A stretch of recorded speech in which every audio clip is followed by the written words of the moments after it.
আরবের একটা সিস্টেম ছিল, নতুন বাচ্চা যখন দুনিয়াতে আসবে, নবজাতক সন্তান যারা শহরের মধ্যে আসবে, গ্রামের কিছু মহিলাদের কাছে তাদেরকে ট্রান্সফার করা হতো।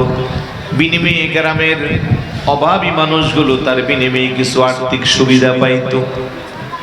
ওই নিয়ম অনুযায়ী আপনার নবী আমার নবী আম্মা জান আমিনা খাতুন রাদিয়াল্লাহু তাআলা আনহার ঘরে দুধ পান করেছেন 3 দিন 5 দিন 7 দিন 9 দিন, সর্বোচ্চ 11 দিনের বর্ণনা পাওয়া যায়। তারপরেই হুজুর চলে গিয়েছিলেন হুজুরের দুধমা হযরতে হালিমাতুস সাদিয়া রাদিয়াল্লাহু তাআলা আনহার ঘরে। সুবহানাল্লাহ। হালিমাতুস সাদিয়া রাদিয়াল্লাহু তাআলা আনহা ছিল বনু সাদ ইবনে বকর গোত্রের একজন মহিলা। ওনারা প্রায় 40 জন মহিলা খানায়ে কাবার পাশে রওনা দিয়েছে। সবার একই উদ্দেশ্য, নবজাতক সন্তান সংগ্রহ করবে।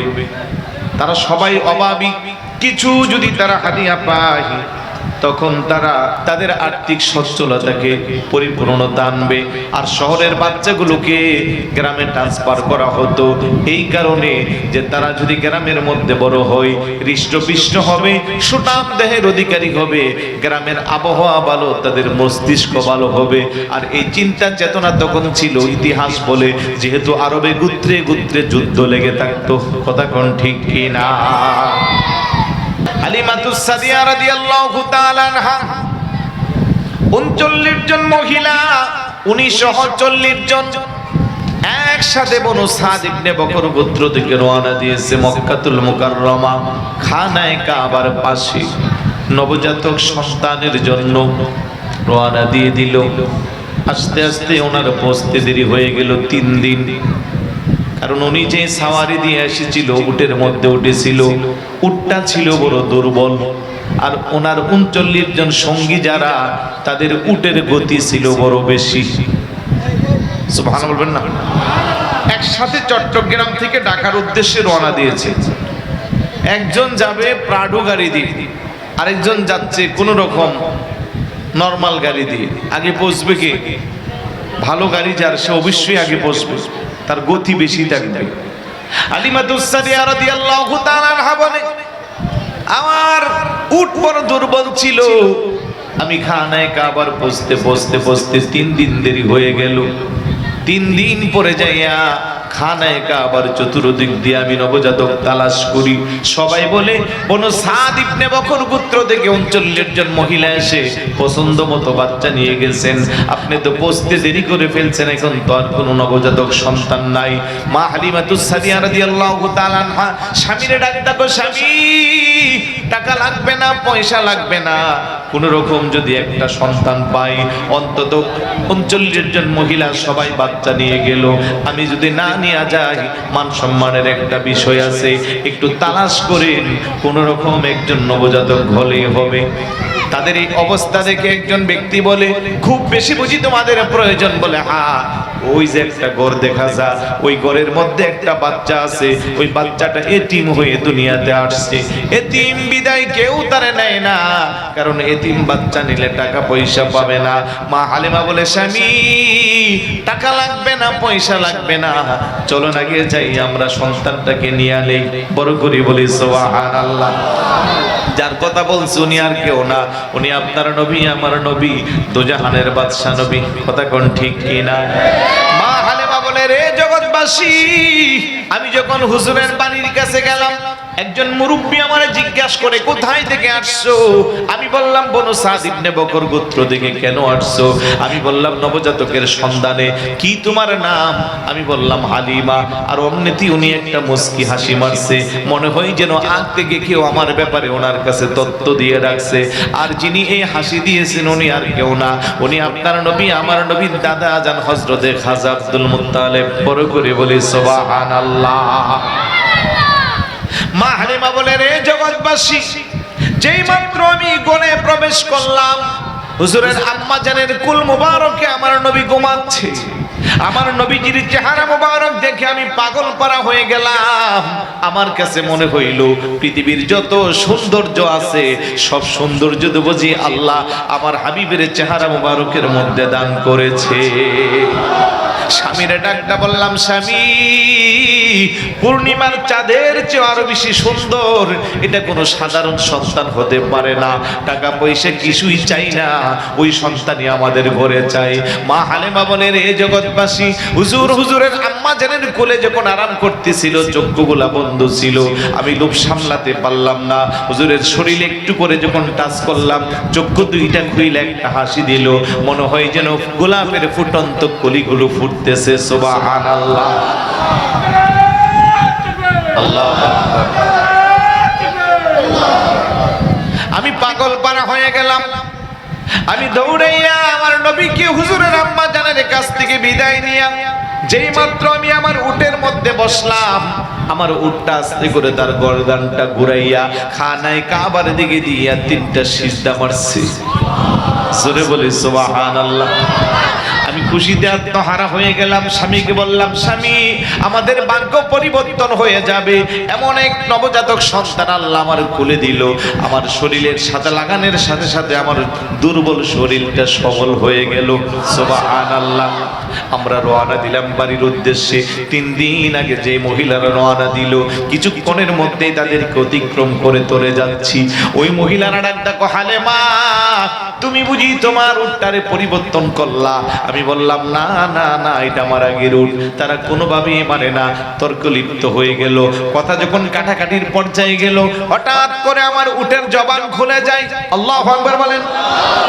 আমার উটটা ডাক দেখো, ইয়া নিসা আবানি সাদিন ইন্না কুন্না লাফি গফলাতি ওয়া হাল তাদরিনা মান আলা যহরি খিয়ারুন নাবিয়্যিন ওয়া সাইয়্যিদুল আউওয়ালিন ওয়া সাইয়্যিদুল আখিরিন ওয়া হাবিবু ইয়া রাহমাতাল লিল আলামিন। চিৎকার করে বলি সুবহানাল্লাহ।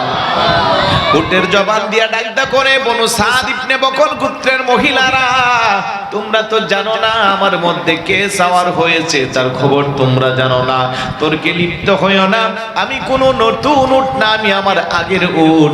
তবে এই মুহূর্তে যিনি আমার পিঠে সওয়ার হয়েছেন, উনি সমস্ত নবীদের নবী, উনি সৃষ্টির শুরু, উনি সৃষ্টির শেষ, উনি ইমামুল আম্বিয়া, উনি আশরাফুল আম্বিয়া, উনি সাইয়্যিদুল আম্বিয়া, যাকে আল্লাহ জগৎবাসীর জন্য রহমত করে পাঠাইছে। বড় করে বলি সুবহানাল্লাহ।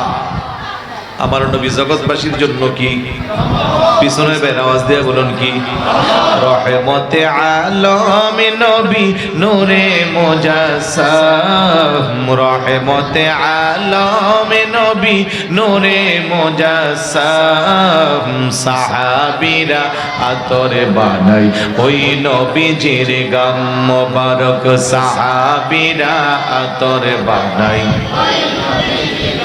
চিনো মানো জানো কেমন আমার নবীজি, যাহার পাগলে চন্দ্র সূর্য তারকারাজি। সুবহানাল্লাহ বলবেন না? চিনো মানো জানো কেমন আমার নবীজি, যাহার পাগলে চন্দ্র সূর্য তারকারাজি। তোমরা আরো শোনে বাণী সুন্দর কাহিনী, বলেন আরো শোনে বাণী সুন্দর কাহিনী। জান্নাতের ওই রোমে রোমে লিখা নবীর নাম, বলেন রহমতে আলম নবী নূরে মুজাসসাম, রহমতে আলম নবী। সাহাবীরা আতরে বানাই ওই নবীজির গাম, বলেন সাহাবীরা আতরে বানাই। উস্তুনে হান্নানা একটা খেজুর গাছের নাম, যাকে ধরে খুদে বাঁধিতেন রাসূল আকরাম, যাকে ধরে। মাশাআল্লাহ মাশাআল্লাহ, আমার মনটা ভরে যাচ্ছে। সবার মুখে মুখে নাতে রাসূল মারহাবা বলবেন না? এলে বোঝা গেল এই এলাকায় আশিকে রাসূল। আর একটু জোরে বলুন, এই এলাকার মানুষের হৃদয়ে নবীর মুহাব্বত আছে। উস্তুনে হান্নানা একটা খেজুর গাছের নাম, যাকে ধরে খুদে বাঁধিতেন রাসূল আকরাম, যাকে ধরে খুদে বাঁধিতেন রাসূল। গাছটা নবীর বিরহে কাঁদিতে রহে, নবীর বিরহে কাঁদিতে রহে। হতবাক হইলেন যত সাহাবা একরাম, বলেন রহমতে আলম নবী নূরে মুজাসসাম, রহমতে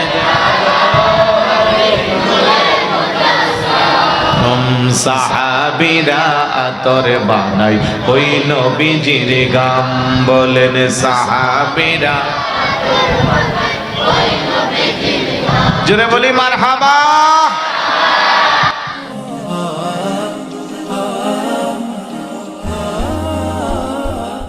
ঈদে মিলাদুন নবী সাল্লাল্লাহু আলাইহি ওয়াসাল্লাম।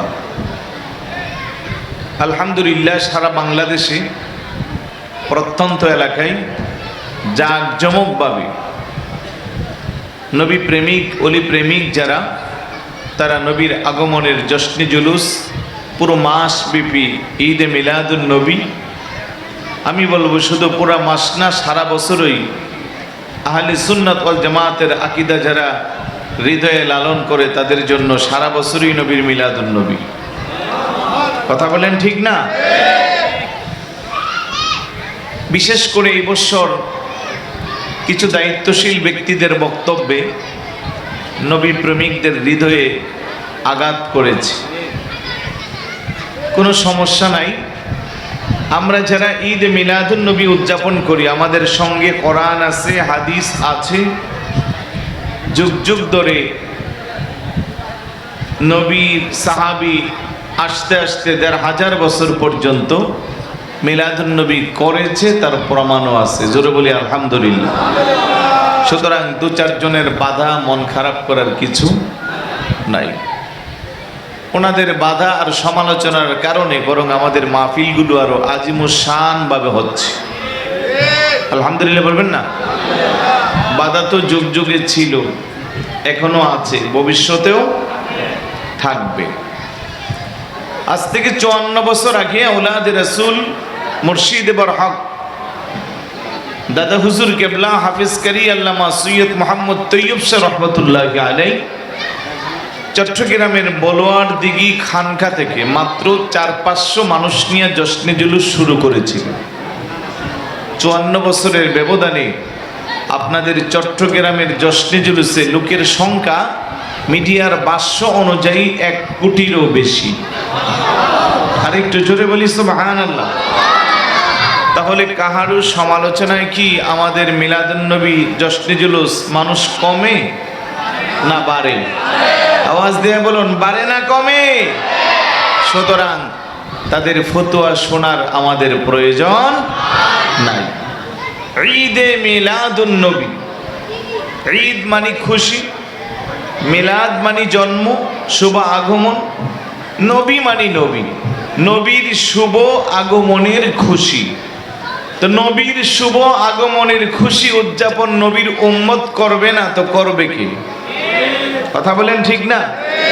যেই নবীর আগমনে ১৮,০০০ মাখলুকাত সৃষ্টিকুলের সবাই, এমনকি পশু পাখি পর্যন্ত খুশিতে আত্মহারা হয়েছিল, তো ওই নবীর আগমনে উম্মত দাবি করে কেউ যখন মিলাদুন নবীর বিরোধিতা করবে, ধরে নিতে হবে সে যথাযথ নবীর উম্মত হতে পারে নাই।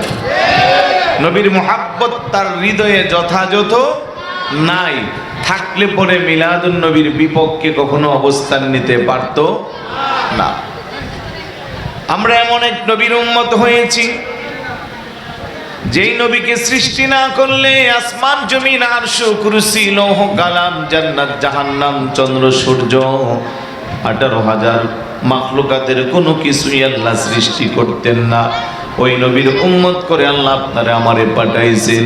যেই নবীর উম্মত হওয়ার কারণে পৃথিবীর দ্বিতীয় আসমানি গ্রন্থ কোরআনুল কারীম পেয়েছি, যেই নবীর উম্মত হওয়ার কারণে পৃথিবীর শ্রেষ্ঠতম ধর্ম ইসলাম ধর্ম পেয়েছি, যেই নবীর উম্মত হওয়ার কারণে সর্বোৎকৃষ্ট উম্মতের মর্যাদা পেয়েছি। ওই নবীর উম্মত আল্লাহ আপনারে আমারে বিনা দরখাস্ত বানিয়েছে, যেই নবীর উম্মত হওয়ার জন্য অন্যান্য নবীর আল্লাহর কাছে দরখাস্ত করেছে। চিৎকার করে বলি সুবহানাল্লাহ। এন্তেজামিয়া কমিটির পক্ষ থেকে আমার জন্য একটি বিষয় নির্ধারণ করা হয়েছে, একটু খেয়াল করেন বিষয়টা। বিজ্ঞানময় কোরআন ও সর্বকালের শ্রেষ্ঠ বিজ্ঞানী আমাদের নবী। বড় করে বলি সুবহানাল্লাহ। নোয়াখালীর ভাষায় একটা নাত বলে, বিজ্ঞানীদের বিজ্ঞানী আঙ্গ নবীজি, এরকম একটা ভালো নবী টুহাই পাবানি। বিজ্ঞানীদের বিজ্ঞানী আঙ্গ নবীজি। সুবহানাল্লাহ বলবেন না? তাহলে কোরআন একটা বিজ্ঞানময়, তাতে কোনো সন্দেহ।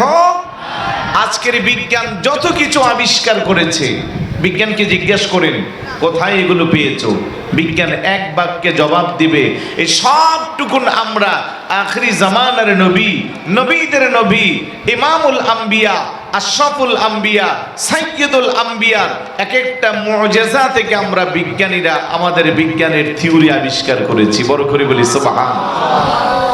আমি কয়েকটা না বললে আপনারা বুঝতে পারবেন না। তো পৃথিবীর সর্বশ্রেষ্ঠ বিজ্ঞানী আমার রাসূল, তাতে কোনো সন্দেহ। ১৫০০ বছর পূর্বে আমার নবী যেগুলা ভবিষ্যৎবাণী রেখে গেছে, এবং আজকের আধুনিক বিজ্ঞানের বিশেষ করে ডাক্তারিক শাস্ত্র থেকে শুরু করে যা কিছু আছে সব কিছু আপনি বিজ্ঞানময়, এবং ইসলামের প্রত্যেকটা হুকুম আহকাম বিজ্ঞানের সাথে যথেষ্ট সামঞ্জস্য। তাহলে বিজ্ঞান তো আসছে মাত্র সেদিন, আর ১৫০০ বছর পূর্বে আমার নবী সব থিওরি রেখে গেছেন। আর আল্লাহ সুবহানাহু ওয়া তাআলা কোরআনুল কারীমে তার সব কিছুর সমাধান দিয়ে গেছেন। বড় করে বলি সুবহানাল্লাহ। আল্লাহ সুবহানাহু ওয়া তাআলা ইরশাদ করেন, ইন্নাদ-দীনা ইনদাল্লাহিল ইসলাম। বড় করে বলি সুবহানাল্লাহ। আল্লাহ কো আমার নিকট গ্রহণযোগ্য মনোনীত জীবন ব্যবস্থা, তার নাম হলো Islam. Islam is the complete code of life. পরিপূর্ণ জীবন ব্যবস্থার নাম ইসলাম। বড় করে বলি সুবহানাল্লাহ।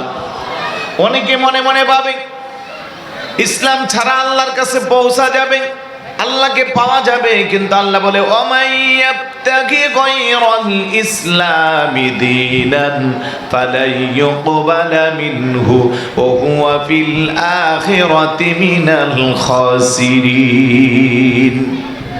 ইসলাম ছাড়া কেউ যদি আল্লাহ পর্যন্ত পৌঁছতে যায়, কঠিন কালেও সে আল্লাহকে পাবে না, বরং সে ক্ষতিগ্রস্ত হবে। ইসলাম এমন এক ধর্ম, আল্লাহ কো আল-ইয়াউমা আকমালতু লাকুম দীনাকুম ওয়া আতমামতু আলাইকুম নি'মাতি ওয়া রাদিতু লাকুমুল ইসলাম দীনা। ইসলাম তো ওই ধর্ম যাকে আমি পরিপূর্ণতা দান করেছি, যার প্রতি আমি আল্লাহ খুশি আর রাজি। বড় করে বলি সুবহানাল্লাহ।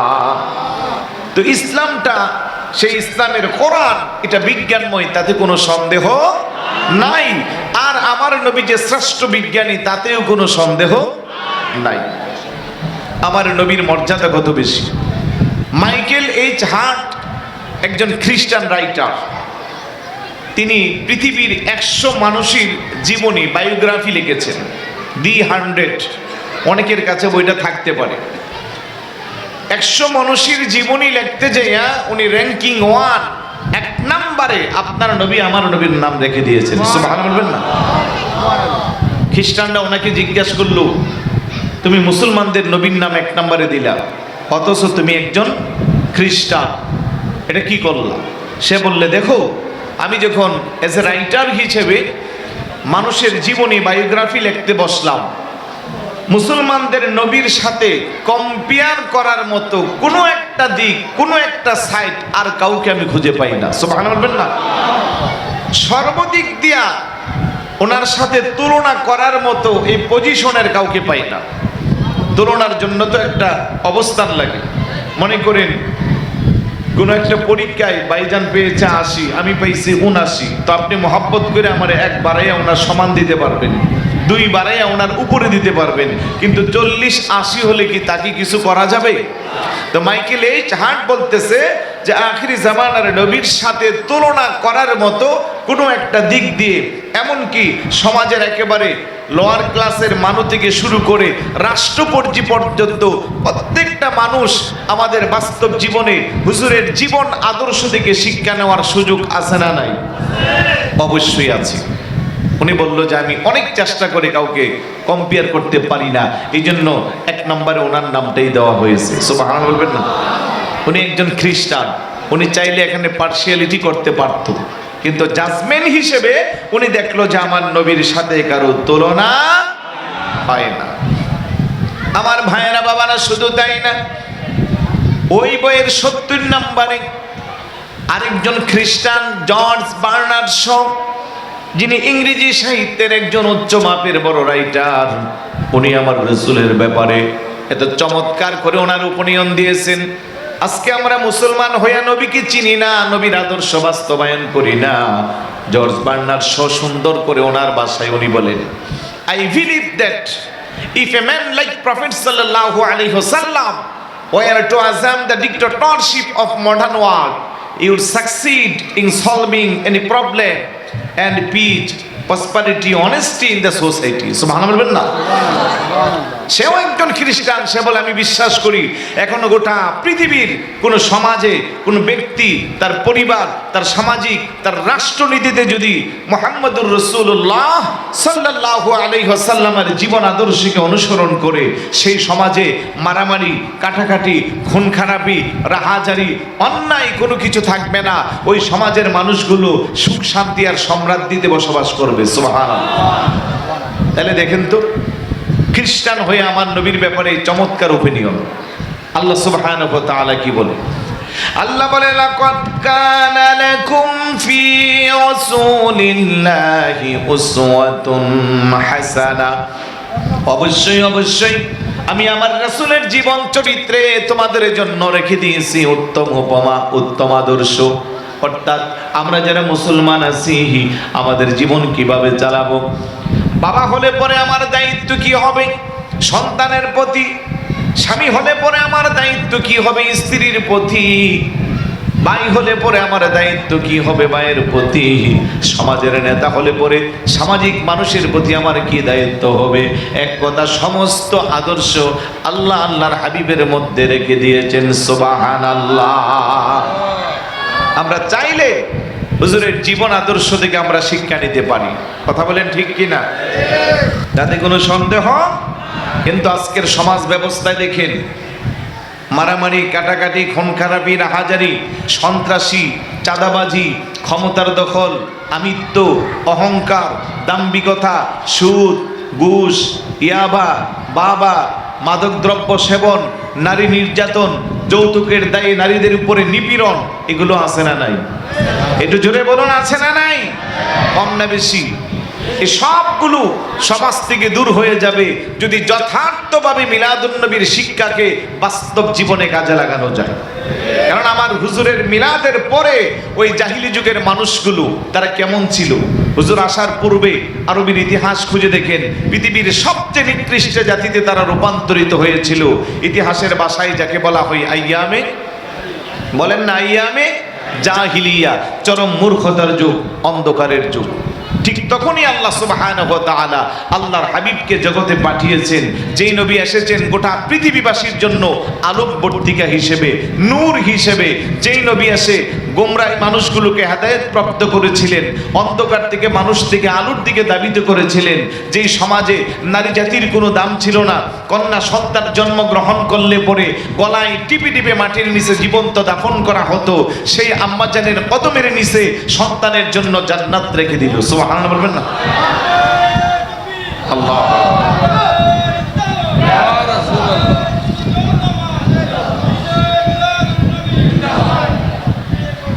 আলহামদুলিল্লাহ বলি। খারাপ লাগতেছে? বিষয় দিয়েছে সিলেক্ট করে, আমি আবার বিষয়ভিত্তিক কথা বলতে নিজেও পছন্দ করি। এই জন্য ডানে বামে যাওয়ার চেষ্টা কমই করব, তবে আপনাদের মনোযোগ আর ধৈর্যের উপরে নির্ভর করবে। আমার কথা কি বুঝতে অসুবিধা হচ্ছে? মনোযোগ আছে সবার? আছে। তাইলে পৃথিবীর সর্বশ্রেষ্ঠ বিজ্ঞানী আপনার নবী, আমার নবী। আচ্ছা ভাই খেয়াল করেন, এই যে গ্লাসটা, চাটা পান করতেছি, আচ্ছা চা রেখে দিলাম, আমরা পানি পান করি তো কিসে করে? বোতলে করে। এই পানিটা পান করার মধ্যে রাসূল পাকের 6টা সুন্নত আছে।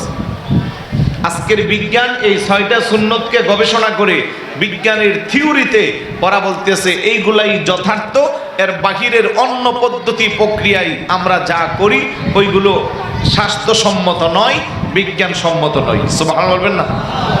কয়টা সুন্নত? রাসূল যে শ্রেষ্ঠ বিজ্ঞানী তা বোঝাচ্ছি, মনোযোগ আছে? আচ্ছা ধরেন এটা গ্লাস, আপনি পানি পান করবেন, প্রথমে কি করবেন? পানিটা কোন নেওয়ার সময় শুরুতে কি বলবেন? এটা জোরে বলুন, বিসমিল্লাহ। কারণ হাদিস শরীফে আসছে কুল্লু আমরিন সিবালিন লাম ইয়াবদা বিসমিল্লাহ ফাহুয়া আবতার ওয়া আখতা। ইমানদার মুসলমান যখন কোনো কিছু পান করবে, ভালো কিছু করবে, সর্বপ্রথম তার জবান দিয়ে সে কি বলবে? আর একটু জোরে বলুন, কি বলবে? বিসমিল্লাহ। কিন্তু আমরা তো দেখতেছি আমরা দুনিয়াতে এত বেশি ব্যস্ত আছি, খাবারের সময় আমরা বিসমিল্লাহ বলতে ভুলে যাই, পানি পান করার সময় বিসমিল্লাহ বলতে ভুলে যাই, ভালো কাজ করার সময় বিসমিল্লাহ বলতে ভুলে যাই। অথচ আপনি প্রত্যেকটা ভালো কাজের সূচনা বিসমিল্লাহ দিয়ে শুরু করলে আমার আল্লাহ সেই কাজের মধ্যে বরকত দান করে। মাঝে মধ্যে কিছু মানুষ আছে দেখবেন, খাবার যখন খায়, যারা খাবার পরিবেশন করে, এক রুমের আরেক রুমে যায়, বোধ হয় এই লোকটার সাথে ভূত আছে, জিন আছে। কেন? এত পরিমাণের খাবার খাচ্ছে, 5 জনের 10 জনের খাবার একাই খাচ্ছে। আছে না কিছু মানুষ এরকম? আমি বলবো এই লোকগুলাকে বলবেন যে রাসূলের সুন্নত বিসমিল্লাহ পরে আপনি খাবার শুরু করেন, 3 প্লেটের বেশি কখনো খেতে পারবেন না, সম্ভব না। বিসমিল্লাহর এত বেশি বরকত, আল্লাহু আকবার বলবেন না? বিসমিল্লাহর বরকত অনেক বেশি, আমল করেন এগুলা। তাহলে 1 নম্বরে গ্লাসটা যখন আপনি শুরু করবেন, নিবেন, গ্লাসটা কোন হাতে নিবেন? ডান হাতে। ধরার সময় কি শব্দ চয়ন করবেন? বিসমিল্লাহ। বলেন কি? আমি হাদিসের অনুযায়ী হাদিসের রেফারেন্সগুলো দিয়ে দিয়ে আপনাদেরকে বলি, তাহলে আরো বুঝতে সুবিধা হবে এবং ধারাবাহিকভাবে রাসূলের এই হাদিসের কথাগুলো আপনাকে শোনাচ্ছি। যদি আমল করি, নিজেরা শুধু আমল করলে হবে না, পরিবার পরিজনকে সবাইকে নিয়ে আমল করতে হবে। বিসমিল্লাহ বলে 1 নম্বরে আমি পানির গ্লাসটা হাতে নিব। রাসূলুল্লাহ সাল্লাল্লাহু আলাইহি ওয়াসাল্লাম ইরশাদ করেন, যখন তোমরা কিছু পান করবা শুরুতে বিসমিল্লাহ বলবা। শুরুতে কি বলবা? সুনানে তিরমিজি, সিহাসিত্তার অন্যতম একটি গ্রন্থ তিরমিজি শরীফ, হাদিস নাম্বার 1885। তাইলে পানির গ্লাস পান করার সময় শুরুতে বিসমিল্লাহ বলে গ্লাস ধরব। 2 নম্বরে এই গ্লাসটা কি ডান হাতে ধরবো না বাম হাতে? আর একটু জোরে বলুন, ডান হাতে না বাম হাতে? তাহলে হুজুরের আরেকটা হাদিস হলো তোমরা বাম হাতে আহার করবে না, কেননা বাম হাতে আহার করে শয়তান। তাহলে আমরা কি শয়তান? আমরা মুমিন, আমরা ঈমানদার, আমরা মুসলমান। কথা বলেন ঠিক না? সুনানে ইবনে মাজাহ, এটা হচ্ছে সিহাসিত্তার আরেকটা হাদিস গ্রন্থ, ওইখানের 3268 নম্বর হাদিস। আপনার পান করব বা কোনো কিছু যখন আহার করব কোন হাতে? ডান হাতে। তাহলে 2 নম্বর সুন্নত। 3 নম্বরে বিসমিল্লাহ বলে গ্লাস নিলাম, ডান হাতে নিলাম, 2টা আদায় হয়ে গেল। 3 নম্বরে এখন কি দাঁড়িয়ে দাঁড়িয়ে পানি পান করব না বসে? আর একটু জোরে বলুন, বসে। রাসূলুল্লাহ সাল্লাল্লাহু আলাইহি ওয়াসাল্লাম ইরশাদ করেন, নবীজি যখন স্পষ্ট আমাদেরকে বলেছেন দাঁড়ানো, হাঁটা বা শোয়া অবস্থায় পানি পান করা যাবে। আর আধুনিক বিজ্ঞান বলে আপনাকে সেম থিওরি দিচ্ছে। কেন? খাবার যখন আমরা খাই, পানির একটা খাদ্যনালী আছে, এটা পানির জায়গায় পৌঁছে পাকস্থলিতে, খাবারের আরেকটা আছে, শ্বাস প্রশ্বাস নিচ্ছি। এখন দাঁড়ায়া দাঁড়ায়া খাইলে আমাদের যেই লাইনে যেই রাস্তা দিয়ে পানিটা যাবে, এটা হঠাৎ করে এদিক সেদিক হতে পারে, আর ঠিক ওই মুহূর্তে মানুষ স্ট্রোক করে জায়গায় মারাও যেতে পারে। অনেক সময় দেখবেন অনেক মানুষ পানি পান করতেছে, ওই অবস্থায় মারা গেছে। গোসল করতে গেছে, পানি ডালতেছে, মানুষ মারা যাচ্ছে। তাহলে আধুনিক বিজ্ঞান এসে ১৫০০ বছর পরে গবেষণা করে যা দিল, ১৫০০ বছর পূর্বে আপনার নবী আমার নবী তার থিওরি দিয়ে গেল, এবং প্রত্যেকটা আমি সিহাসিত্তার হাদিস থেকে আপনাদেরকে প্রমাণ দিচ্ছি। মারহাবা বলবেন না? কয়টা গেল? এই সুন্নতটা একটু মনে রাখেন। কয়টা গেল? ১ নম্বরে বিসমিল্লাহ, ২ নম্বরে ডান হাত, ৩ নম্বরে বসে বসে, ৪র্থ নম্বরে কি করবেন? আল্লাহর নবী বলে তুমি যখন ১ গ্লাস পানি পান করবা ৩টা নিঃশ্বাস নিবা। সুবহানাল্লাহ বলবেন না? কয় নিঃশ্বাসে? আমি একটু খাইলাম, আবার নিলাম, আবার নিঃশ্বাস ভিতরে ফেলা যাবে না। ৩ ভাবে ১ গ্লাস পানি পান করব, নিঃশ্বাস ভিতরে ফেলা যাবে না। কেন? বিজ্ঞান বলে শ্বাস প্রশ্বাসের সাথে অক্সিজেন, এই যে আমরা নিচ্ছি, যেটা আমরা টান দিয়ে যখন এটাকে ভিতরে নেই, আবার ভিতর থেকে নিঃশ্বাসের মাধ্যমে যেটা ফেলে দেই, ওটার সাথে ব্যাকটেরিয়া আসে, জীবাণু আসে। ওই যদি ভিতরে গ্লাসের মধ্যে নিঃশ্বাসটা ফেলি, তাহলে জীবাণুটা আবার পানিতে যাবে, ওইটা আবার আমার পেটে যাবে, যেটা আমার শরীরের জন্য অনেক ক্ষতিকর, স্বাস্থ্যের জন্য ক্ষতিকর। যে কোনো সময় জীবাণু পেটে ঢুকে আবার আমি অসুস্থ হতে পারি, পেট খারাপ হতে পারে। তাহলে দেখেন তো আজকের বিজ্ঞান আমার রাসূলের হাদিস থেকে সেই প্রমাণ দিচ্ছে। আর একটু আস্তে কোন সুবহানাল্লাহ, জোরে বলুন না সুবহানাল্লাহ। এই হাদিসটাও সুনানে তিরমিজি শরীফের মধ্যে ৩ নিঃশ্বাসে পানি খাওয়ার হাদিসটা পাবেন ১৮৮৫ নম্বর হাদিস। মারহাবা বলি। তাহলে কয়টা গেল? ৪টা গেল। ৫ নম্বরে কি? ৩-এর সাথে আমি ৪-এর সাথে ৫ও বলে ফেললাম, অর্থাৎ গ্লাসে নিঃশ্বাস ফেলা যাবে না। ৩ নিঃশ্বাসে খাবো, তবে এখানে গুরুত্বের বিষয় হলো নিঃশ্বাসগুলো ভিতরে দেওয়া যাবে না, এটা ৫ নাম্বার। তাও হাদিসটা পাবেন সহিহ বুখারী শরীফের মধ্যে। নবীজি সাল্লাল্লাহু আলাইহি ওয়াসাল্লাম ইরশাদ করেন, তোমরা পানি পান করার সময় পাত্রে নিঃশ্বাস ফেলো না। সহিহ বুখারীর ১৫৪ নম্বর হাদিস। মারহাবা বলবেন না? সর্বশেষ আল্লাহর নবী বলে, তুমি যখন পানি পান করা শেষ করলা, এবার তোমার জবান দিয়া উচ্চারণ করবা আলহামদুলিল্লাহ। এটাও তিরমিজি শরীফের ১৮৮৫ নম্বর হাদিস। আপনি শুকরিয়া আদায় করলে আল্লাহ বলে, লা ইন শাকারতুম লা আযীদান্নাকুম ওয়া লা ইন কাফারতুম ইন্না আযাবি লাশাদীদ। বান্দা, তুই যখন আমার নিয়ামতের শুকরিয়া আদায় করবি, আমি আল্লাহ তোর শুকরিয়া বৃদ্ধি করে দিব, নিয়ামত বাড়াইয়া দিব। আর যারা নিয়ামতের শুকরিয়া আদায় করে না, আমার আল্লাহ তাদেরকে বাড়াইয়া দেয় না। সুবহানাল্লাহ। আজকে যে আমরা নবীর মিলাদুন নবী করতেছি, এটাও আমাদের শুকরিয়া। কথা বলেন ঠিক কিনা? কারণ আল্লাহর হাবিবের চেয়ে বড় নিয়ামত পৃথিবীতে আমাদের জন্য আর কিছু। আল্লাহ বলে, কুল বিফাদলিল্লাহি ওয়া বিরহমাতিহি ফাবিযালিকা ফালইফরাহু হুয়া খায়রুম মিম্মা ইয়াজমাউন। হাবিব আমার, দোস্ত আমার, গোটা পৃথিবীবাসী মানুষকে আপনি জানিয়ে দেন, আমি আল্লাহর দয়া, আমার অনুগ্রহ, 2টা জিনিস নিয়ে তারা যেন আনন্দ করে। আল্লাহ দয়া দ্বারা আপনি কি বুঝাইলেন? রহমত দ্বারা আপনি কি বুঝাইলেন?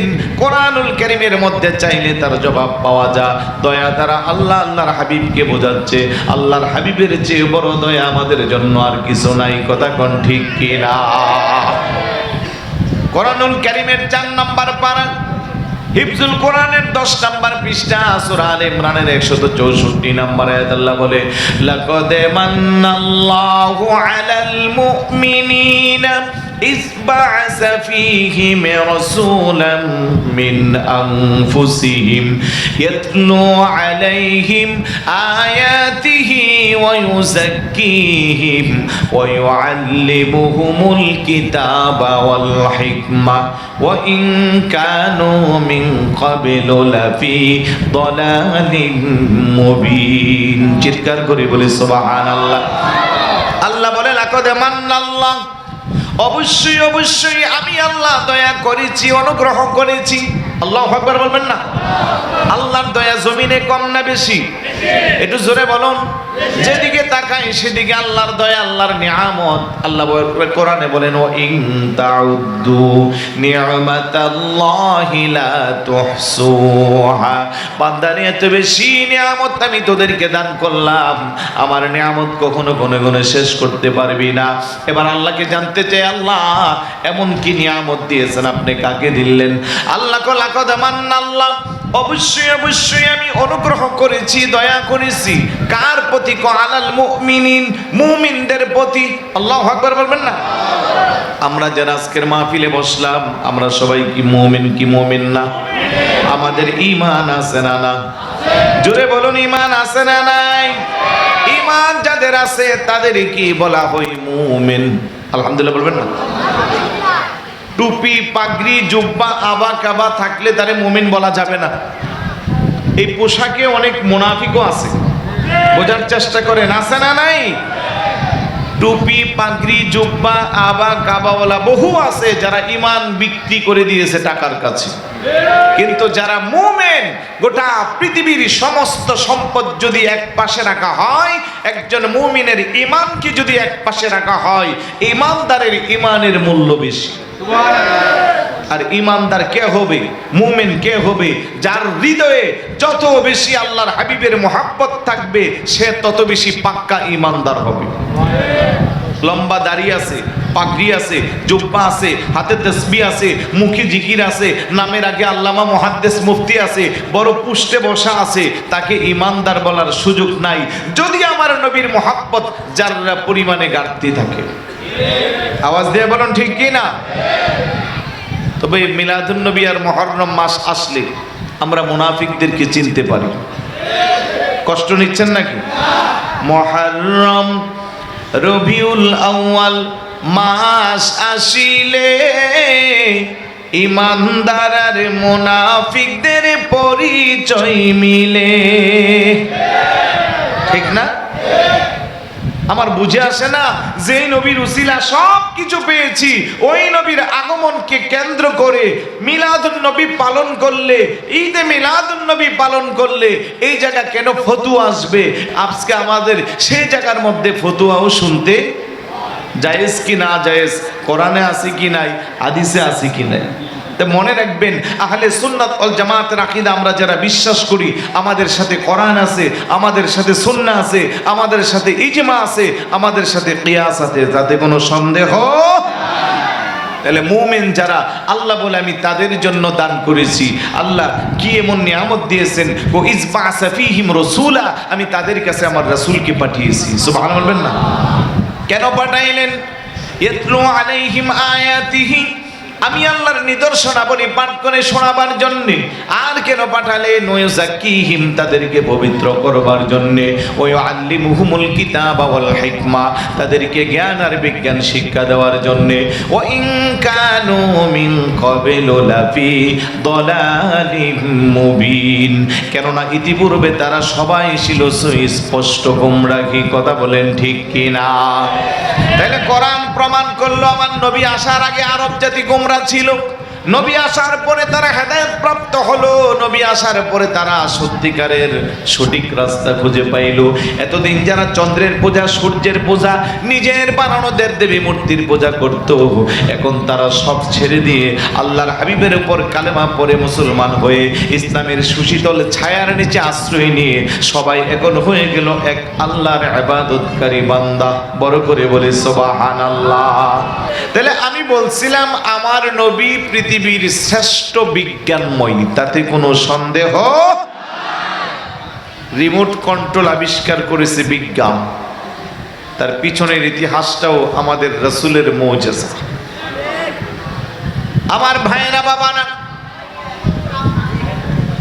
আপনার নবী আমার নবী হুজুরের দুধমা হযরতে হালিমাতুস সাদিয়া রাদিয়াল্লাহু তাআলা আনহার ঘরে যখন ছিলেন, মনোযোগ আছে আপনাদের? শেষ করে দিব, মনোযোগ দেন। আরবের একটা সিস্টেম ছিল, নতুন বাচ্চা যখন দুনিয়াতে আসবে, নবজাতক সন্তান যারা শহরের মধ্যে আসবে, গ্রামের কিছু মহিলাদের কাছে তাদেরকে ট্রান্সফার করা হতো।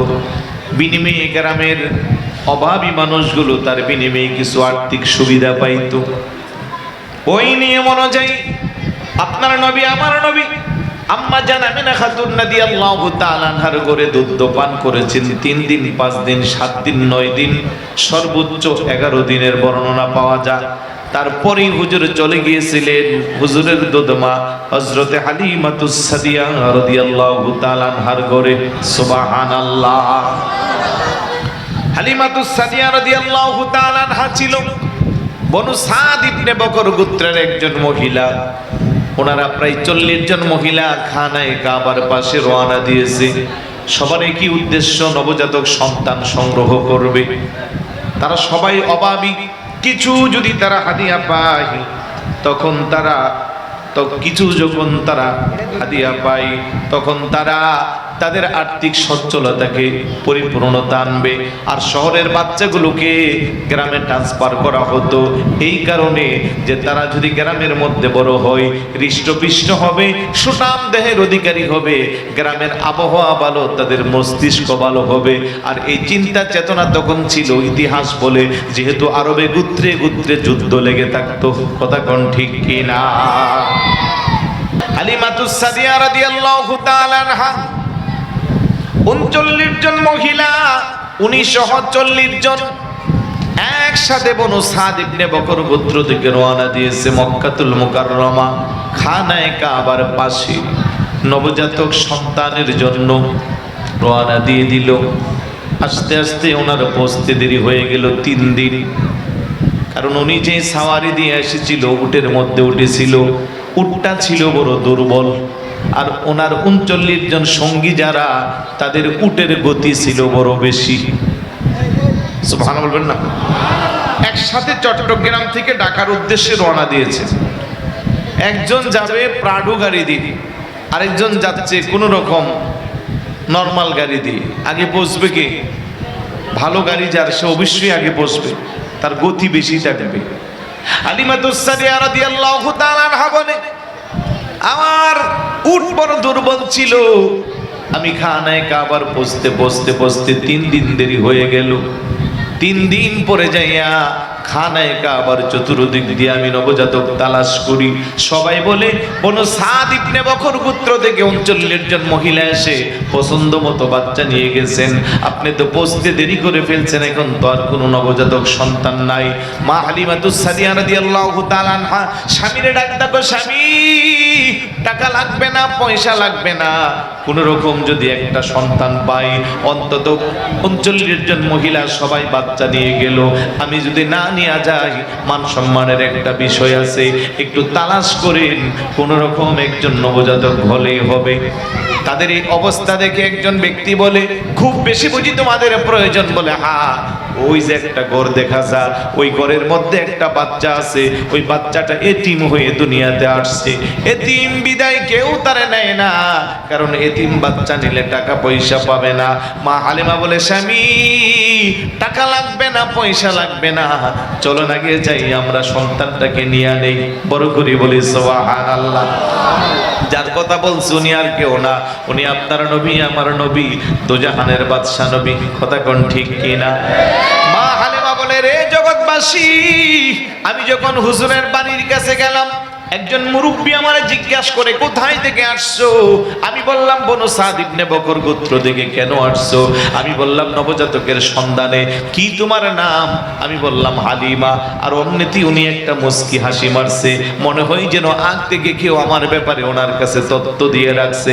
আর যিনি এই হাসি দিয়েছেন উনি আর কেউ না, উনি আপনার নবী, আমার নবীর দাদা আজান হযরতে খাজা আব্দুল মুত্তালিব। বড় করে বলি সুবহানাল্লাহ।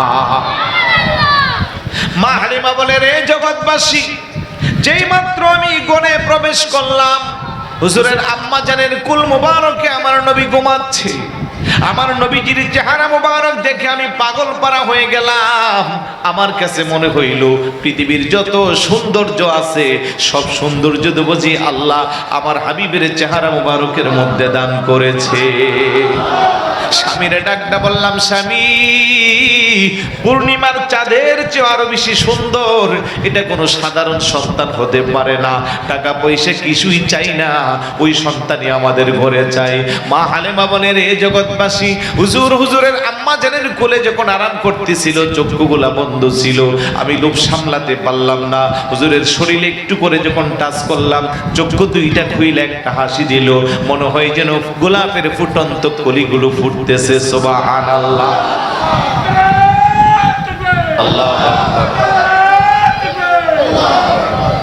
আমি পাগল পারা হয়ে গেলাম।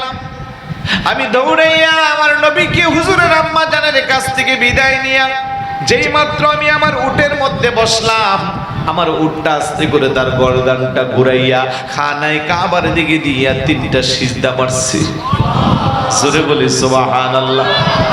আমি খুশিতে আত্মহারা হয়ে গেলাম। স্বামীকে বললাম, স্বামী আমাদের ভাগ্য পরিবর্তন হয়ে যাবে, এমন এক নবজাতক সন্তান আল্লাহ আমার কোলে দিল। আমার শরীরের সাথে লাগানোর সাথে সাথে আমার দুর্বল শরীরটা সবল হয়ে গেল। সুবহানাল্লাহ। আমরা রওনা দিলাম বাড়ির উদ্দেশ্যে। 3 দিন আগে যে মহিলারা রওনা দিল, কিছুক্ষণের মধ্যেই তাদেরকে অতিক্রম করে তরে যাচ্ছি। ওই মহিলারা ডাকটা হালেমা, তুমি বুঝি তোমার উটটারে পরিবর্তন করলা? আমি বললাম, না না না, এটা আমার আগের উট। তারা কোনোভাবেই মানে না, তর্ক লিপ্ত হয়ে গেল। কথা যখন কাটাকাটির পর্যায়ে গেল, হঠাৎ করে আমার উটের জবান খুলে যায়। আল্লাহু আকবার বলেন। আমার উটটা ডাক দেখো, ইয়া নিসা বানি সাদিন ইন্না কুন্না লাফি গফলাতি ওয়া হাল তাদরিনা মান আলা যহরি খিয়ারুন নাবিয়্যিন ওয়া সাইয়্যিদুল আউওয়ালিন ওয়া সাইয়্যিদুল আখিরিন ওয়া হাবিবু ইয়া রাহমাতাল লিল আলামিন। চিৎকার করে বলি সুবহানাল্লাহ। উটের জবান দিয়া ডাকদা করে, বনু সাদ ইবনে বকর গোত্রের মহিলারা, তোমরা তো জানো না আমার মধ্যে কে সাওয়ার হয়েছে, তার খবর তোমরা জানো না। তোরকে লিপ্ত হইও না। আমি কোনো নতুন উট না, আমি আমার আগের উট। তবে এই মুহূর্তে যিনি আমার পিঠে সাওয়ার হয়েছেন, উনি সমস্ত নবীদের নবী, উনি সৃষ্টির শুরু, উনি সৃষ্টির শেষ, উনি ইমামুল আম্বিয়া, উনি আশরাফুল আম্বিয়া, উনি সাইয়্যিদুল আম্বিয়া, যাকে আল্লাহ জগৎবাসীর জন্য রহমত করে পাঠাইছে। বড় করে বলি সুবহানাল্লাহ। আমার নবী জগৎবাসীর জন্য কি? পিছনের বের আওয়াজ দিয়ে বলুন কি? রহমতে আলমে নবী নূরে মুজাসসাম, রহমতে আলমে নবী নূরে মুজাসসাম। সাহাবীরা আতরে বানাই ওই নবীজির গাম মোবারক, সাহাবীরা আতরে বানাই। চিনো মানো জানো কেমন আমার নবীজি, যাহার পাগলে চন্দ্রের সূর্য তারকারাজি। সুবহান বলবেন না? চিনো মানো জানো কেমন আমার নবীজি, যাহার পাগলে চন্দ্রের সূর্য তারকারাজি। তোমরা আরো শোনে বাণী সুন্দর কাহিনী, বলেন আরো শোনে বাণী সুন্দর কাহিনী। জান্নাতের ওই রোমে রোমে লিখা নবীর নাম, বলেন রহমতে আলমে নবী নূরে মুজাসসাম, রহমতে আলমে নবী। সাহাবীরা আতরে বানাই ওই নবীজির গাম, বলেন সাহাবীরা আতরে বানাই। উস্তুনে হান্নানা একটা খেজুর গাছের নাম, যাকে ধরে খুতবা দিতেন রাসূল আকরাম, যাকে ধরে মাশাআল্লাহ মাশাআল্লাহ। আমার মনটা ভরে যাচ্ছে। সবার মুখে মুখে নাতে রাসূল, মারহাবা বলবেন না? তাহলে বোঝা গেল এই এলাকায় আশিকে রাসূল। আর একটু জোরে বলুন, এই এলাকার মানুষের হৃদয়ে নবীর মুহাব্বত আছে। উস্তুনে হান্নানা একটা খেজুর গাছের নাম, যাকে ধরে খুতবা দিতেন রাসূল আকরাম, যাকে ধরে খুতবা দিতেন রাসূল। গাছটা নবীর বিরহে কাঁদিতে রহে, নবীর বিরহে কাঁদিতে রহে। হতবাক হইলেন যত সাহাবা একরাম, বলেন রহমতে আলমে নবী নূরে মুজাসসাম, রহমতে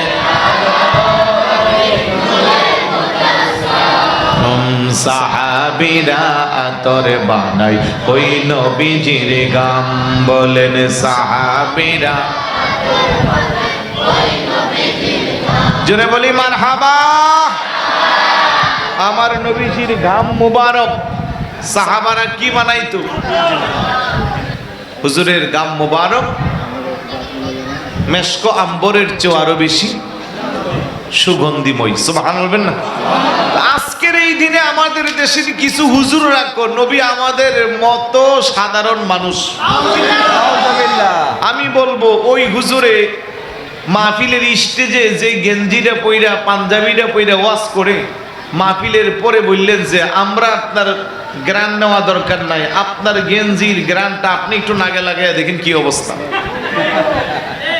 কথা কোন এমনিতেই তো মাশাআল্লাহ ধারেও যাওয়া যায় নিজের দুর্গন্ধ ঘামের গন্ধ আপনি নিতে পারেন না কত কিছু ইউজ করেন রেক্সোনা লাগান সেন্ট লাগান পারফিউম লাগান তো আপনি কিভাবে বলেন যে নবী আপনার মতো আমার নবী যদি থুতু মুবারক ফেলতো সাহাবারা পাগল পারা হয়ে এগুলো হাতে নিয়ে ফেলতো কার আগে কে নিবি নিয়ে শরীর থেকে শুরু করে সারা শরীরে মাখতো যেই সাহাবী একবার হুজুরের থুতু মুবারক তার শরীরে লাগাইছে তার যতদিন সে বেঁচে ছিল রাস্তা দিয়ে গেলে সাহাবারা নাক টেনে টেনে সুগন্ধি নিত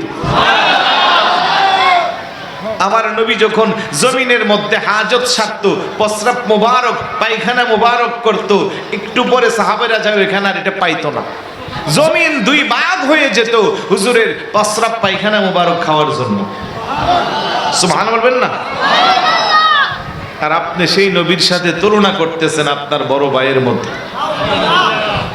নাউজুবিল্লাহ বলবেন না আল্লাহ যেন তাদেরকে সঠিক বুঝ দান করে আর একটু জোরে কর না আমি কি কোনো খারাপ বলতেছি রাগ করতেছেন মনোযোগ আছে হালিমাতুস সাদিয়া রাদিয়াল্লাহু তাআলা আনহা উটের কথা শুনে সবাই চুপ হয়ে গেল মা হালিমা বলে আমি আমার ঘরে গেলাম রে জগৎবাসী দয়ার নবী মায়ের নবী যখন আমার ঘরের মেহমান হলো আমার আল্লাহ আমার সংসারের মধ্যে সোনায় সোহাগা করে দিল আমার অভাব দূর হয়ে গেল আমার গবাদি পশুগুলো পর্যন্ত হৃষ্টপুষ্ট হয়ে গেল জমিনের মধ্যে ফলনের কোনো কমতি নাই পুরা এলাকার মধ্যে একটা আলোচনা হালিমার কপাল খুলে গেল একজন নবজাতক সন্তানের উসিলা শুধু তাই না এলাকার মানুষ যখন অসুস্থ হইতো আমার ঘরে চলে আসতো রহমাতুল লিল আলামিন নবীর শরীরের মধ্যে হাতটা রেখে হুজুরের শরীর মাসে করে অসুস্থ শরীরে মাসে করলে সুস্থ হয়ে যেত ও জগৎবাসী পূর্ণিমার চাঁদের রাত আমি আমার ঘরের বারান্দার মধ্যে আমার নবীজির একটা দোলনার মধ্যে শোয়া রাখছি আল্লাহু আকবার বলবেন না সাংসারিক কাজে আমি ব্যস্ত হঠাৎ করে চতুর্দিক দিয়া মানুষগুলো ছোটাছুটি করে একজন আরেকজনকে বলতেছে কে কোথায় আছো তাড়াতাড়ি চলে যাও আকাশের চাঁদরা লাফালাফি করতেছে বোধহয় পৃথিবী ধ্বংস হয়ে যাবে যার যার করে তোমরা অবস্থান করো সবাই যখন ছোটাছুটি করতেছে আমার হঠাৎ করে দেমাগে আসলো আরে আমি তো আমার রহমাতুল লিল আলামিন নবীর দোলনার মধ্যে শোয়া রাখছি বিশ্বাস করো রে জগৎবাসী আমি একটা দৌড় দিয়া যখন আমার নবীজির সামনে আসলাম দোলনার সামনে এসে আমি দেখতেছি আমার নবীজি চাঁদের চাঁদে মুস্কি মুস্কি হাসে হুজুরের আঙ্গুল মুবারক ডান দিকে হেলাইলে চাঁদরা ডান দিকে হেলে দেয় বাম দিকে হেলাইলে বাম দিকে হেলে যায় সামনে দিলে সামনে যায় পিছনে দিলে পিছনে যায় আমি ডাকতে বললাম আর রব্বাসী দৌড়াদৌড়ি করিও না ছোটাছুটি করিও না চাঁদ লাফালাফি করে পৃথিবী ধ্বংস হবে না চাঁদ লাফালাফি করে কারণ তোমরা জানো না রিমোট তো আমি হালে মারে ঘরের বারান্দা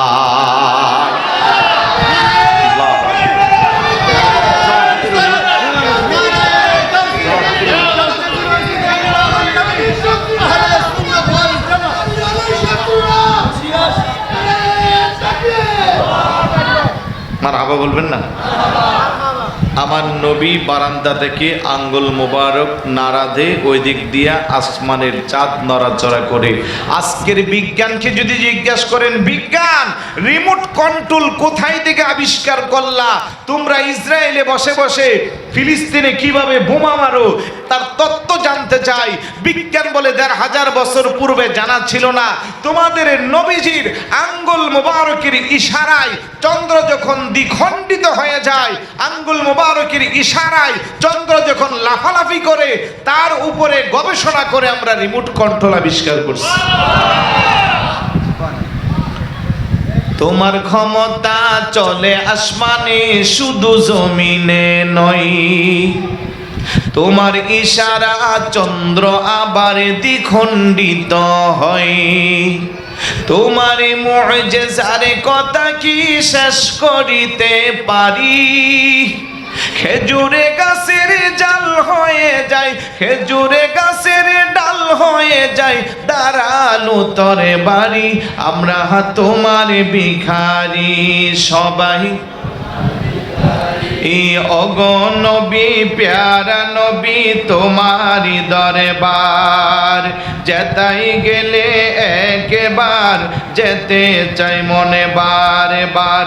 দো জাহানে চলে ওগো তোমার জমিদারি, আল্লাহ সব কিছুর মালিক তুমি বন্টনকারী। আমরা তোমার ভিখারি সবাই। কথাগুলো খেয়াল করুন, এগুলো কোরআন আর হাদিসের অনুবাদ। তোমার ইচ্ছা প্রাধান্য পাই সবারই উপর, বাস্তব প্রমাণ কেবলা মুদের মক্কার কাবাগর। সুবহানাল্লাহ বলবেন না? বাইতুল মুকাদ্দাস ছিল কেবলা সবারই, কাবা কেবলা হইল শুধু ইচ্ছা তোমারই। আমরা তোমার ভিখারি সবাই, ওগো নবী প্যারা নবী তোমারি দরবার, যেতাই গেলে একবার যেতে চাই মনে বারে বার।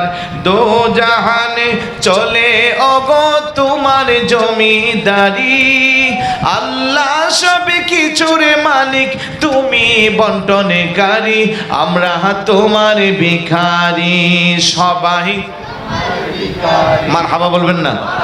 বলছিলাম নবীর আঙ্গুল মোবারকের মুজিজা দেখে আধুনিক বিজ্ঞান আবিষ্কার করলো কি, আমাদের ঘরে আপনাদের ঘরে রিমোট আছে না নাই? এই যে টেলিভিশন ওইদিকে দেওয়ালে আপনি শুয়ে শুয়ে খাটে রিমোট দিয়ে দিয়ে চ্যানেল চেঞ্জ করে নেন। কথা বলেন ঠিক না? এই বিজ্ঞান আবিষ্কার করছে হুজুরের মুজিজা।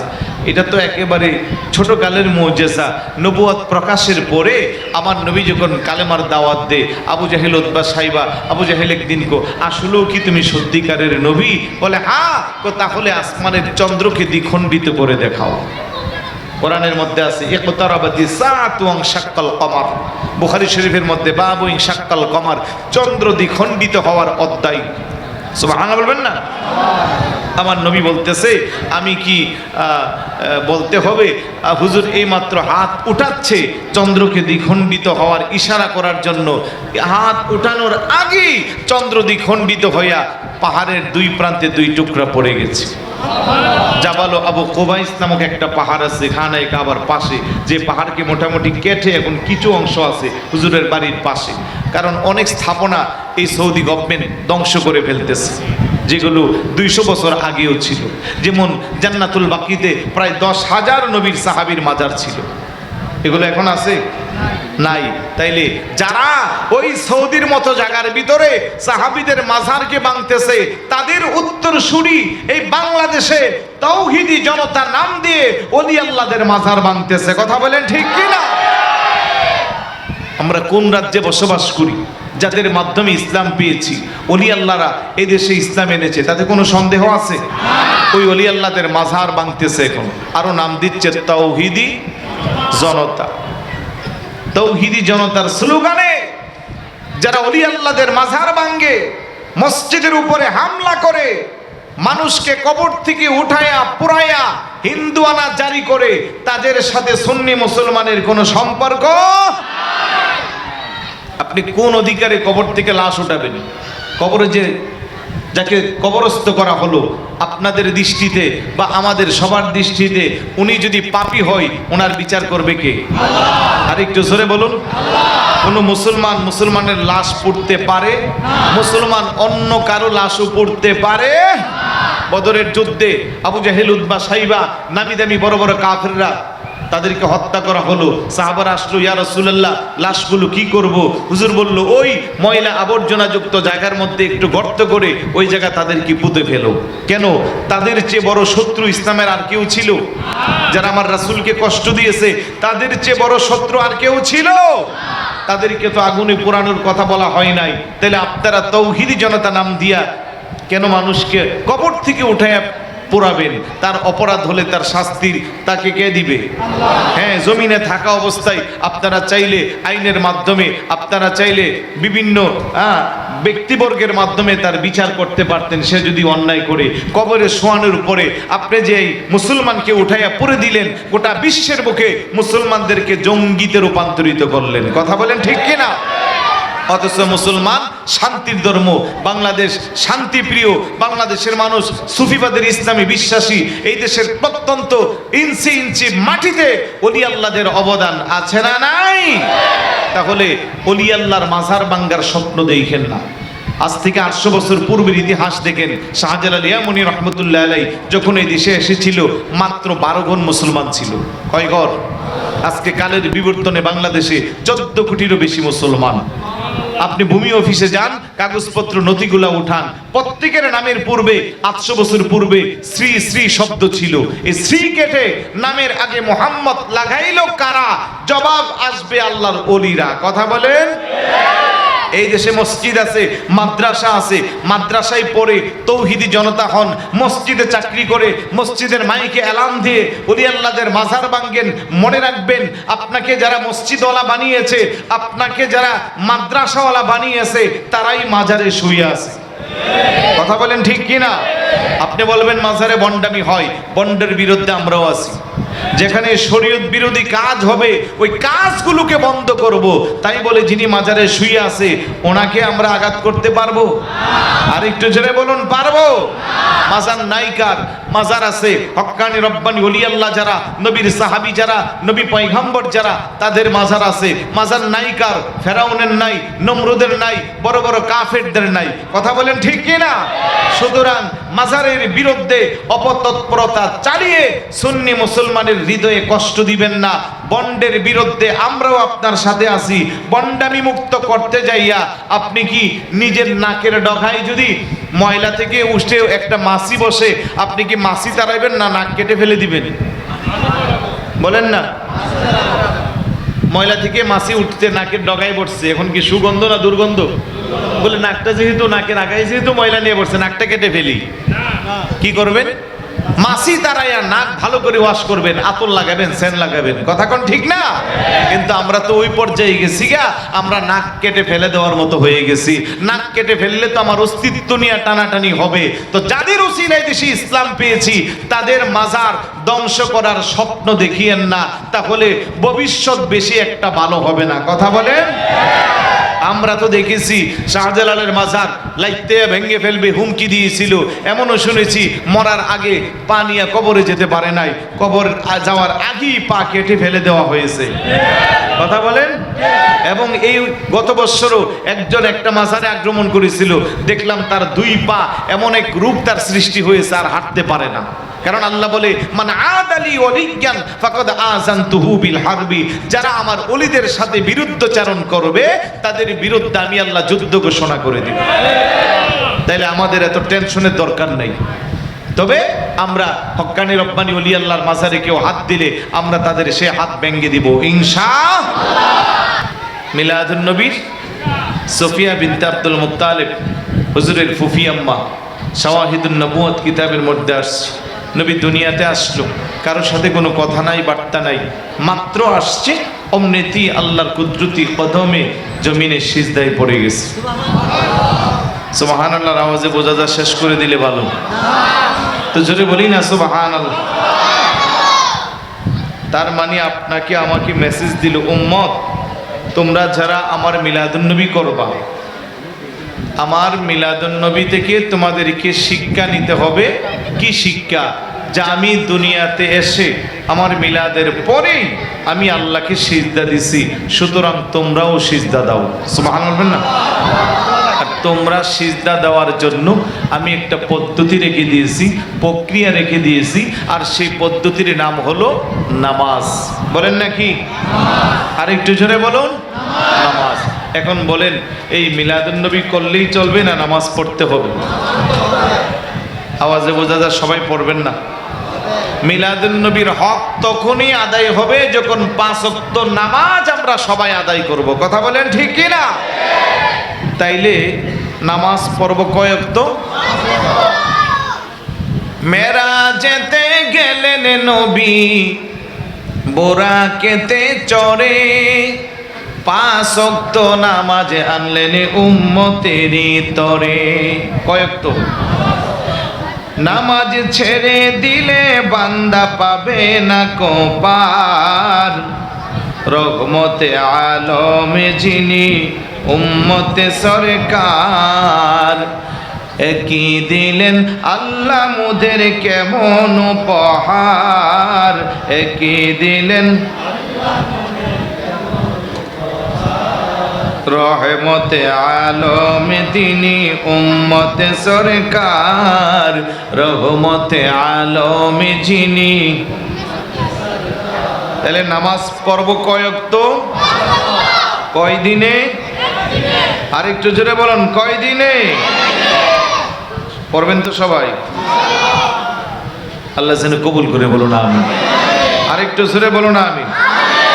বিশেষ করে যারা যুবক ভাইরা আছেন, এখনো নামাজ ঠিক মতো পড়েন না, আপনাদের কাছ থেকে আমি মাত্র 5 জন যুবককে একেবারে 100% নিজের মন থেকে ওয়াদা নিতে চাই যে অবশ্যই অবশ্যই আগামীকাল থেকে 5 ওয়াক্ত নামাজ পড়ব।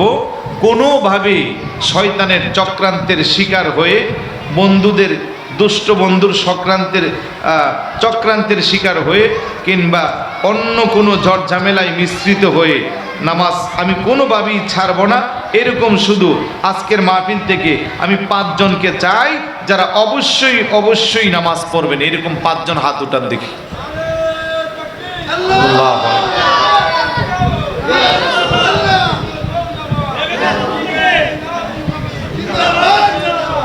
আল্লাহ যেন কবুল করে বলুন আমিন। এই সময়ে যুব সমাজ ধ্বংসের দ্বার প্রান্তে। সবচেয়ে বেশি যুবকরা এখন ধ্বংস হয়ে যাচ্ছে নেশার মধ্যে লিপ্ত হয়ে। কথা বলেন ঠিক কি না? নেশা বলতে কি বোঝাচ্ছি বলেন? ইয়াবা, বাবা, মদ জাতীয় এই টাইপের যা কিছু আছে, নেশার ফাঁদে যখন কেউ পড়বে তার জীবন, যৌবন, মস্তিষ্ক, ভবিষ্যৎ সব ধ্বংস হয়ে যাবে। কথা বলেন ঠিক না? আর ছোট ছোট বাচ্চা যারা আছো, ছোট বাচ্চাদেরকে বলতেছি, তোমরাও একটা নেশার মধ্যে পড়ে গেছো। আর সেই নেশার নাম কি? জোরে বলেন। 2 বছরের বাচ্চা মোবাইল না দিলে ভাত খায় না। হ্যাঁ, 1 বছরেরটাও খায় না। তাইলে এই মোবাইল নামক অস্ত্র আমাদেরকে ধ্বংস করে দিচ্ছে। বিজ্ঞানীদের গবেষণায় আসছে আগামী 10-15 বছর পরে প্রতি 2টা বাচ্চার একটা বাচ্চার মধ্যে চশমা লাগবে, চোখের জ্যোতি শেষ হয়ে যাবে এবং বাচ্চাগুলা বিকলাঙ্গ হবে, মানসিকভাবে ধ্বংস হয়ে যাবে। কারণ এই মোবাইলের মধ্যে যে রেডিয়েশন আছে এটা বাচ্চার মস্তিষ্ককে নষ্ট করে দেয়। তাহলে আমরা যারা দায়িত্বশীল আব্বা আম্মা আছি, আমাদের বাচ্চাদেরকে মোবাইল নামক অস্ত্র থেকে মুক্ত করা দরকার আছে না নাই? আমরা চাইলে পারবো তো? জোরে বলুন, পারবো কি না?